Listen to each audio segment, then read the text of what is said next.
Sahkah sholat orang yang pakai parfum beralkohol?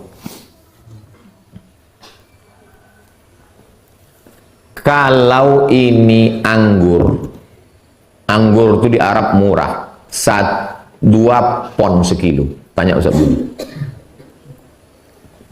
1 pon itu 2.500 zaman saya. 2 pon berarti anggur sekilo 5.000. Di sini 70.000. Makanya menengok anggur itu meniti mata. 5.000 anggur itu sekilo musim panas. Saking banyaknya anggur tadi busuk, dipijak-pijak. Ada acara namanya memijak anggur busuk. Dipijak rame-rame, ada pestanya, pesta anggur. Baru disaring, dimasukkan ke botol. Setelah seminggu berbuih. Nama prosesnya fermentasi. Maka muncul zat baru namanya alkohol. Bukan bahasa Arab. Alkohol, almari, alpokat bukan bahasa Arab. Zat alkohol yang ada terkandung dalam air anggur itu apakah najis? Ikhtilaf ulama. Yang mengatakan najis, ini dalilnya. Ya ayyuhalladzina amanu innamal khamru wal maisiru wal ansabu wal azlamu rijsun. Arti rijsun? Najis. Kata dia alkohol najis. Kalau ada ustaz mengatakan kalau kena alkohol ganti najis. Inilah dalil dia. Yang mengatakan tidak najis ulama Azhar. Namanya Syekh Atiyah Sakar, nama kitabnya Fatawa Al-Azhar. Kata dia tak najis. Tapi jelas disebut situ najis. Najis di situ maksudnya najis maknawi, bukan najis aini. Kalau najis aini bendanya najis. Kalau najis maknawi secara maknawi dia najis. Antum benci sama orang. Najis kau. Apakah dia jadi babi? Tidak. Paham? Kata Syekh Zakar, itu kata dia najis maknawi, bukan aini.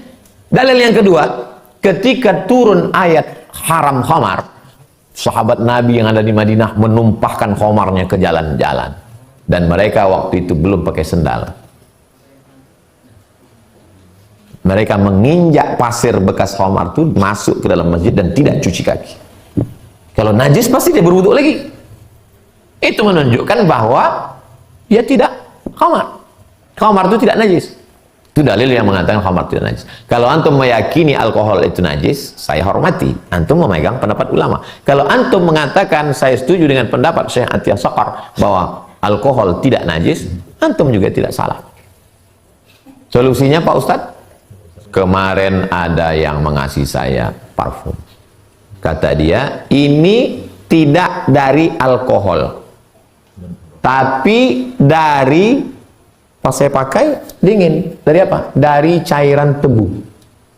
Cairan tebu itu ada satu unsur yang bisa dipakai untuk parfum. Kayu gaharu tuh kalau di batang kayu, di dalam batang kayu itu ada lagi kayu hitam. Itu dulu di Riau ini banyak. Biji mata saya ini sempat menengok, dipotong-potong, dicincang-cincang itu dulu. Sekarang tak ada lagi. Jadi kebun sawit semuanya sudah habis. Saya simpan di rumah saya kayu gaharu supaya anak cucu saya nanti kalau bertanya, mana gaharu itu ya? Nih ya. Dikasih orang Kalimantan Utara dari Malinau, segini tingginya. Pas saya tanya yang punya hotel, berapa kira-kira harganya nih Pak? 50 juta.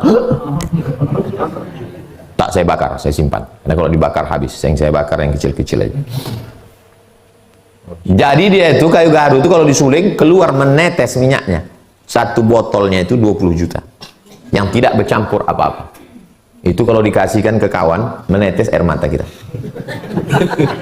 Asal diambilnya banyak sedikit. Gitu. Kayu gaharu. Nah, diambil kayu minyak gaharu tadi agak beberapa tetes, dimasukkan ke botol, dicampur dengan alkohol. Alkohol itu fungsinya untuk menambah semerbak. Campuran.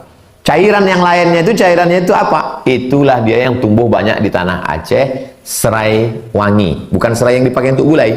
Macam serai itu juga. Saya dulu dikasih orang Aceh satu dirigen serai itu, campuran parfum. Biang namanya, biang parfum yang asli tadi dicampur dengan minyak serai tadi, dicampur dengan alkohol, itulah dia jadi. Jadi kalau antum pakai itu, antum sholat, antum tidak najis menurut pendapat kedua. Terserah antum mau pakai pendapat. Yang tak bisa, yang tak boleh itu antum paksakan pendapat ini ke sini, itu tak boleh. Paham? Mohon penjelasan tentang riba qard. In tuqridullaha qardan hasanan, kalau kamu memberikan pinjaman, maka yudha'ifahu, Allah akan melipat gandakannya pahalanya. Ustadz, pinjam saya duit 1 juta Pak Ustadz. Ya, nanti kau bayar 1 November 1.100.000. Yang 100 tuh riba. La ta'kulu riba adhafan mudha'afah. Jangan kamu makan riba.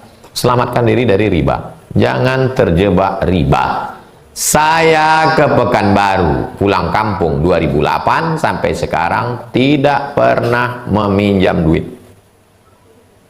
Karena saya orang kaya, saya tak ada duit. Bagi saya lebih baik saya hidup susah daripada saya terutang. Banyak orang menawari saya tak mau. Untuk apa kita disangka orang berduit, terjebak pada riba. Ustadz Somad, ini kami kasih Ustadz 50 juta untuk DP. Belilah Ustadz mobil baru. Mobil Ustadz jelek sekali. Tak. Lebih baik saya mobil buruk daripada mobil baru tapi saya berutang. Alhamdulillah, punya mobil buruk tak dipinjam orang. Mau dipinjam takut dia mogok. Cewek-cewek tak mau dekat. Tengoknya jelek kali mobil Ustadz itu. Tapi beda hidup kan beda prinsip. Ada orang mau hidupnya stylenya bagus, gaya, keliling utang. Sama ini 1 juta, sama ini 500, sama ini. Saya pun kena. Ada dulu orang hebat. Mobilnya hebat, gayanya luar biasa, handphonenya 3 biji. Tak ada yang pakai, tak ada pulsa. Pakai duit ini, pakai duit ini, pakai duit. Duit saya pun kena. Tapi duit saya balik, duit orang itu tak ada yang balik. Gimana cara Ustadz bisa balik? Jumpa direktorat.